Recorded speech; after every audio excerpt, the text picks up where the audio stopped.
Buenas tardes a todos los comunitarios Yovel que nos sintonizan en este tiempo de Parachá en Casa. Somos Jacqueline Pérez, mi esposo, Julio César Sánchez. Hacemos parte de la comunidad Yovel hace más de 19 años. Hoy estudiaremos la Parachá número 38, Parachá Corac. La encontramos en el libro de Números, Bedibar, del capítulo 16 hasta el capítulo 18, versículo 32. En esta parachá podemos encontrar temas como la rebelión de Corac, Datán y Abirán, los incensarios, cuando Aharón intercedió por el pueblo ante Hashem, la vara de Aharón que reverdeció, deberes de los sacerdotes y levitas, sus privilegios, el diezmo de los diezmos, que es el diezmo que los sacerdotes debían dar al Señor de los diezmos que recibían del pueblo. Queremos que nos acompañen a una oración para poner este tiempo en manos del Señor. Amado Padre misericordioso, te damos gracias por permitirnos compartir esta enseñanza. Anhelamos encuentres en nosotros un espíritu correcto para compartir tu palabra en este tiempo. Que tu Espíritu Santo, Señor, nos guíe a toda verdad y subyugue nuestras inclinaciones a tu voluntad para servirte con integridad, Señor, y hacerlo bien. Darte a ti siempre, hoy, toda gloria y toda honra, Señor. Beshen Yeshua HaMashiach, Padre. Amén y amén.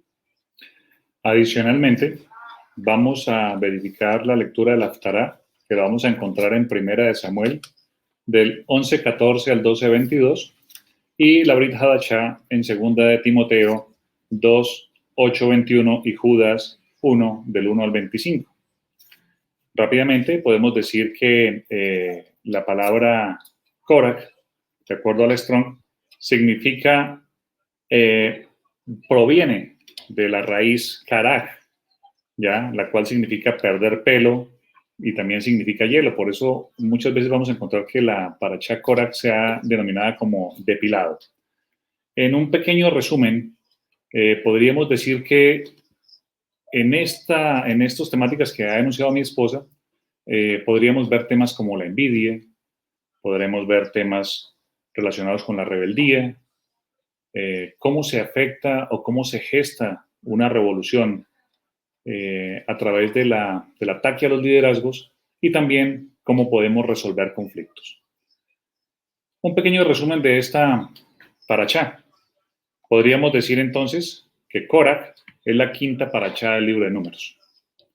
En esta se centra sobre la rebelión de Korak junto a otros dos líderes de la comunidad de aquella época, que eran Datán y Abirán. Korak era de la tribu de Leví y Datán y Abirán eran de la tribu de Rubén. Estas personas lograron convencer a 250 primogénitos de todas las tribus para que junto a ellos buscaran la forma de hacer una revolución en contra de Moshe y buscar el poder.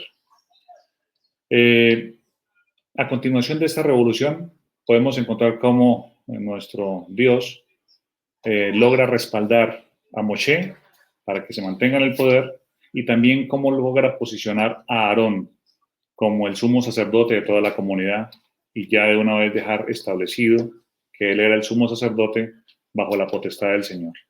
Si miramos la Haftará, pues la Haftará tratará también de una lectura muy parecida, en donde habla también de otra rebelión.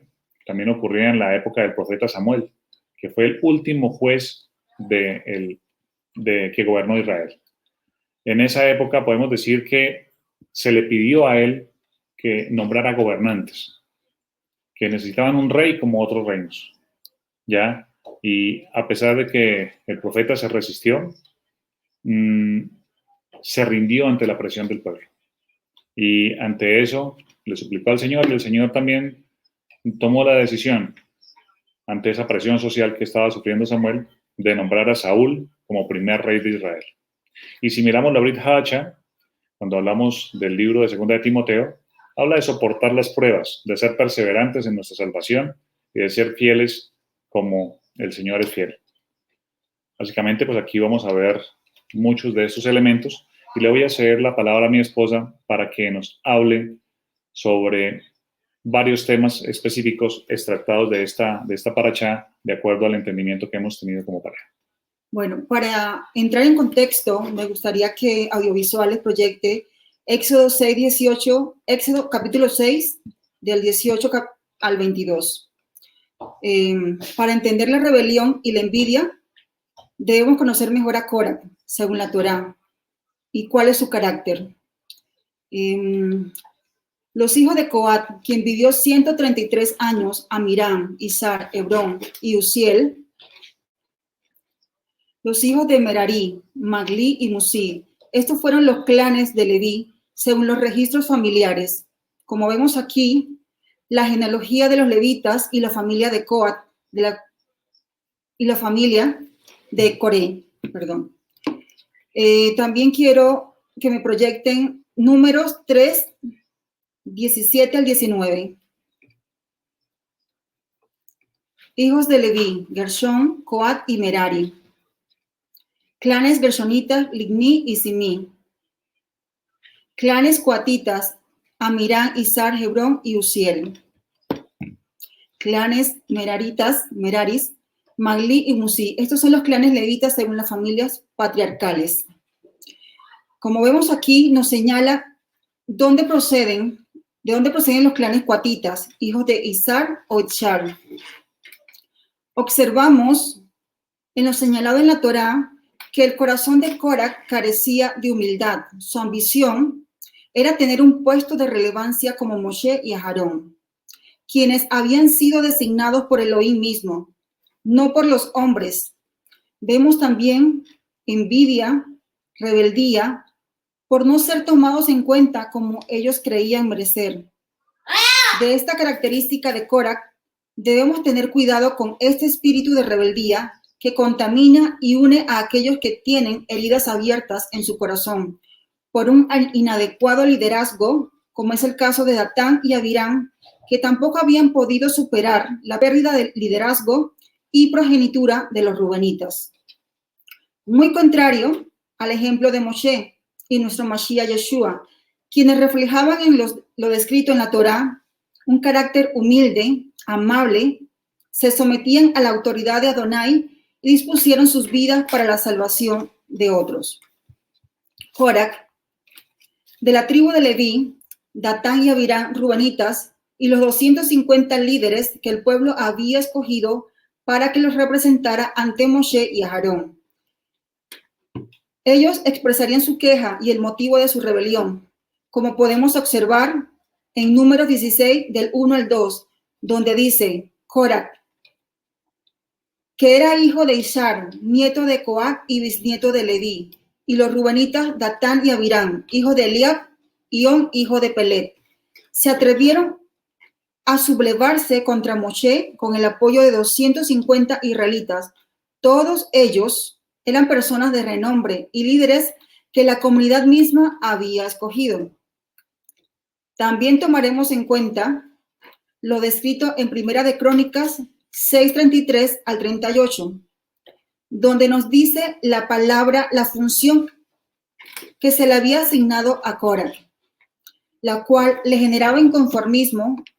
Él tomó en poco este encargo, ya que no lo veía como un cargo de relevancia, que significaba ser un cantor para el Señor, un adorador para el Eterno. Es allí donde se manifiesta la envidia en el corazón de Cora, ya que esperaba ocupar el cargo que Hashem puso en sus primos Moshe y Aarón como sumo sacerdote. Puedo decir que la envidia es la peor cualidad que una persona puede tener. Le roba su paz, lo consume en vida y no le permite disfrutar y apreciar las bendiciones que le han sido otorgadas. Consume su esfuerzo y tiempo en busca de esa posición sin importarle que lo puede llevar a su destrucción, a perder lo que ya tenía y hasta llevarlo a su propia muerte. ¿Cómo podemos protegernos del veneno que genera la envidia? Cuando la advertimos en nuestro corazón, debemos recordar la envidia como algo que no tiene sentido, porque lo que genera este malestar en el corazón del hombre, este sentimiento, más que mejorar tu entorno o posición, va a traer consecuencias que empeoren tu relación con los demás, volviéndonos personas amargadas, crueles e insatisfechas, como lo vemos en Korah. A pesar de provenir de un linaje que Hashem mismo había escogido para que le sirviera, no satisfecho con esto, anhelaba la corona del sacerdocio que Hashem había puesto en la cabeza de su primo. Cuando hablamos de rebeldía, nos vamos a la definición que nos da el diccionario. Rebelde, podemos decir que es una persona que no acepta la autoridad de otro. Y escrito está que el que se rebela contra la autoridad se rebela contra Elohim, como lo vemos en Romanos 13, del 1 al 6. ¿Quién mejor que el Señor para conocer las intenciones que motivan nuestro actuar? Él nos conoce y sabe si nuestra motivación es pura y desinteresada. Así nos lo señala el Señor en Jeremías 17, del 9 al 10, y en Mateo 6, 21. Las personas se rebelan con la autoridad por intereses, con intereses personales, como vemos aquí en esta descripción de Korah, Datán, Abirán y los 250 líderes que se rebelaron contra el Señor. ¿Qué intenciones los movían? Se presentaron ante las autoridades que el Señor había designado para que le sirvieran. Lo hicieron con orgullo, con rebeldía, envidia y poniéndose al mismo nivel de Moshe y Aarón. No olvidemos que no se puede buscar una posición más elevada sin humillarse ante Adonai, ya que escrito está que el hombre propone, pero al final es el Señor quien propone.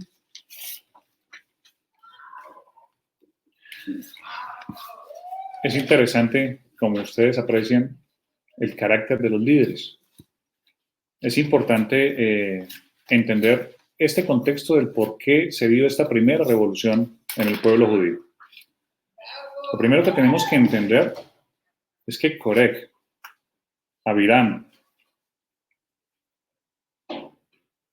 y Datán no eran personas cualquiera, eran líderes de su comunidad, personas que tenían cargos importantes, personas que habían sido designadas por su primogenitura dentro de sus familias y por haber sido seleccionadas dentro de toda su comunidad. Entonces no era una rebelión cualquiera, no era una revolución del pueblo, era una revolución de líderes. Eso es lo primero. En segundo elemento es el tema de las intenciones. Tema de las intenciones. Y como lo hemos podido vislumbrar en estas últimas semanas aquí en Colombia, cómo ciertas personas logran unificar intenciones diferentes, unas buenas intenciones, otras perversas intenciones, y bajo la manipulación poder llevarlas en correcto sentido. Repitamos nuevamente el texto de Números 16:1, por favor, de visuales. Del 1 al 3. Coré, que era hijo de Izar, nieto de Coat, bisnieto de Leví, y los rubenitas Datán, Abirán, hijos de Eliab, y On, hijo de Pelel. Siguientes, por favor. Se atrevieron a sublevarse contra Moisés con el apoyo de 250 israelitas. Ahí hago una claridad. Estos 250 israelitas tampoco eran gente cualquiera. Eran primogénitos de diferentes familias de todo el pueblo. ¿Ya? Entonces estamos hablando de que se estaban rebelando 3 personas muy importantes y 250 líderes de sus familias. Lo que hay que entender es que no eran 250 personas manifestándose contra Moshe. Eran 250 familias que estaban insertadas dentro de las diferentes tribus de Israel, más 3 líderes grandes trabajando. Entonces estamos hablando de que podría verse como una gran manifestación del pueblo en contra del liderazgo de Moshe. ¿Qué más podemos entender de esto? Las intenciones y aprovecharse de ciertas cosas. ¿Cuál era la intención de Korah? Korah tenía nobleza, tenía autoridad, pero a él no le bastaba. Mi esposa habló muy bien de la envidia. La envidia que muchas veces se gesta dentro de las familias. La envidia que se logra porque a una persona se le elige y a otra no.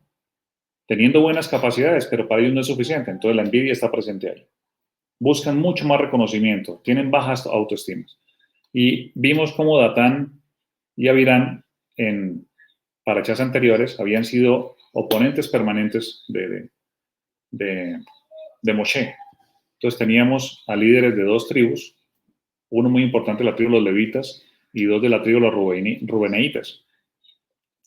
Si vemos el momento, el motivo, porque no hay revolución que surja si no existe un motivo, y ese motivo podemos encontrarlo porque acababa de llegar o acababa de pasar la información de los espías. Cuando los espías llegan, pues traen una situación de descontento. Por esa situación de descontento, nuestro Señor, nuestro Dios, ha definido que esa generación va a morir en el desierto. Entonces hay un descontento generalizado en ese momento. Ese es el momento en que se aprecia, se utiliza para poder llevar a esa revolución en el desierto. Cuando vemos este tipo de motivaciones, nos preguntamos, ¿cómo es que dos personas de diferentes contextos pueden integrarse? ¿Cómo unimos la tribu de Leví con la tribu de Rubén bajo el esquema que ellos mismos plantearon? ¿Cuál era el esquema que quería plantear Korah? Korah quería anular los nombramientos de Moshe. Quería tener la oportunidad no solamente de quitar a Moshe y Aarón, sino de convertirse en príncipe único. Pero ¿qué hubiera pasado cuando él hubiera llegado ahí con los otros dos que eran príncipes o personas principales de la comunidad? Esa es la primera motivación. Segunda motivación, 250 personas que eran primogénitos que querían servir de buena manera al Señor. Pero recordamos cómo los dos hijos de Aarón fallecieron, que también tenían muy buenas intenciones, pero que se presentaron inadecuadamente ante el Señor. Entonces, vemos que las motivaciones mal integradas, mal infundidas, pueden generar una mezcla de parejas extrañas, como muchas veces vemos en política. Se forman parejas extrañas que terminan en coaliciones muy peligrosas y quien termina afectada es la comunidad en general. Podemos decir entonces que Korah era un agitador de multitudes. ¿Cómo vemos que él era un agitador de multitudes? ¿Cuáles fueron sus dichos para llamar a la rebeldía de todo un pueblo o de parte de un pueblo en contra de sus líderes naturales seleccionados por el Señor? El razonamiento de Korah era uno. Y empezó con unos ejemplos particulares. Lo de la prenda azul. Si toda la prenda es azul, necesita o es válida o necesita tener un hilo azul adicional. Y Moshe le contestó que sí, que necesitaba el hilo adicional. También lo hizo cuando habló de las Torot, que si se requería en un cuarto lleno de rollos de la Torá, tener la mezuzá puesta para que fuera santificada. Y Moshe le dijo que sí. Pero el razonamiento básico que estaba dándole Corea a todos era que si toda la nación era santa, sin embargo un solo rabino cumplía con la obligación de la comunidad. Por lo tanto, pensaba Korah que como toda prenda es azul, entonces no se necesitaban los tzitzit, que si todo el cuarto estaba lleno de Torot, entonces no necesitábamos la mezuzá, y que si toda la congregación es santa, entonces no necesitábamos al rabino. Conclusión, no se necesitaba a Moshe. Así de desafiante era esta motivación que se estaba dando. Y el llamado que nos hace de análisis en este momento es a entender cuál es el mensaje que muchos líderes, buenos líderes, inteligentes líderes, aparentemente con motivaciones justas, nos hacen llegar. Vuelvo y repito, estamos pasando por semanas muy difíciles en Colombia y hemos visto las diferentes motivaciones. La dialéctica es muy importante en este tema. Los mensajes que nos dicen es muy inteligentes. Siempre estos líderes tienen planes escondidos. Por eso hablo de cómo tocar el tema del liderazgo. Cuando hemos tenido posiciones de liderazgo, nos enfrentamos a varias situaciones muy difíciles. Y lo que todo líder debe hacer es tomar decisiones. Muchas veces las decisiones siempre van a generar algún daño, porque no toda decisión termina en el bien de la comunidad, pero sí probablemente en un daño menor a la comunidad. Esos daños menores, cualquier daño a la comunidad, cualquier decisión que afecte a alguien va a generar resentimiento contra el líder. Va a generar un resentimiento interesante que puede ser aprovechado para llevar a una rebelión. Bajo ese entendido, no había posibilidad de que Moshe se escapara. Imagínense esas noticias. La tierra no es buena, vamos a durar 40 años castigados aquí, vamos a morir en el desierto. ¿Por qué él se apropia de este tema? Pero si vemos, el Señor se hizo presente. Permítame buscar nuevamente Números 16. Y vamos al segundo tema, ¿cómo resolver los conflictos cuando ocurran? En primera instancia, Moshe citó a esos dos primeros líderes. Vamos a, por favor, a Números 16. Se me perdió ahora aquí el dato. 16 del 12 al 14, por favor. Exactamente. Gracias. Moisés mandó llamar a Datán y Abirán, hijos de Eliab, pero ellos le contestaron, no iremos. ¿A qué quiero llegar? Cuando se presenta un tema de resolución de conflictos, lo primero que se logra o se busca es el diálogo. Lo primero que se busca es el diálogo. Y Moshe intentó en sus fuerzas hacer esto de esta manera. Por favor, nuevamente coloquemos el texto. Atrás. Moisés mandó llamar a Datán y a Abirán. No mandó llamar directamente a Coraj, porque era su contendiente más fuerte, pero buscó debilitarlo de alguna manera quitando a dos líderes principales, Datán y Abirán, hijos de Eliab, pero ellos contestaron, no iremos, como ha pasado o pasó ahorita en nuestro paro reciente. Le dijeron ellos, ¿te parece poco habernos sacado de la tierra donde abundan la leche y la miel para que ahora quieran matarnos en el desierto y dártelas de gobernante con nosotros? Lo cierto es que tú nos has logrado llevarnos todavía a esa tierra donde abunda la leche y la miel, ni nos has dado posesión de campos y viñas. Lo único que quieres, sigue por favor, es seguir engatusando a este pueblo, pues no iremos. Entonces vemos la rebeldía de esta comunidad por no permitir o por no querer que se llegara a un arreglo inicialmente. Ante esto, Moshe se humilla, como hacen los buenos líderes, se humilla ante el Señor y pone esto en manos del Señor. Y el Señor toma cartas en el asunto y diferencia entre las dos motivaciones que ocurrieron. Si vemos ahí, posteriormente, indica que los 250 primogénitos de las otras tribus encendieron sus inciensos ante el Señor y fueron consumidos por esto. Pero los incensarios quedaron santos, quedaron bendecidos, porque el Señor entendió que la motivación de estas 250 personas era correcta. Ellos querían servirle al Señor. Por el contrario, a Datán, a Abirán y a Coré y a sus familias y sus bienes, el Señor abrió la tierra y se los tragó vivos, porque ese fue el castigo para esas tres personas en particular. Pero ¿qué pasó? A continuación, quiero que pongamos el siguiente texto, que es importante analizarlo. Al día siguiente que había ocurrido esta cuestión donde el Señor había hecho el milagro de quemar a esas 250 personas y haberse tragado vivo a estas tres familias, toda la congregación de levitas volvió a murmurar contra Moisés y Aarón alegando. Sigue, por favor. Ustedes mataron al pueblo del Señor. Esto me suena como algo que hemos visto recientemente, nos están matando. OS Colombia. Como la congregación empezó a amotinarse contra Moisés y Aarón, estos se dirigieron a la tienda de reunión. De repente la nube cubrió la tienda y apareció, sigue por favor, la gloria del Señor. Entonces Moisés y Aarón se detuvieron frente a la tienda de reunión y el Señor le dijo a Moisés, apártate de esta gente para que yo consuma de una vez por todas. Ellos se postraron un rostro en tierra y Moisés le dijo a Aarón, toma tu incensario y pon en algunas brasas del altar, agrega el incienso y vete corriendo a donde está la congregación para hacer propiciación por ellos. Porque la ira del Señor se ha desbordado y el azote divino ha caído sobre ellos. Aarón hizo lo que Moisés le dijo y corrió a ponerse en medio de la asamblea. El azote divino ya se había desatado entre el pueblo, así que Aarón ofreció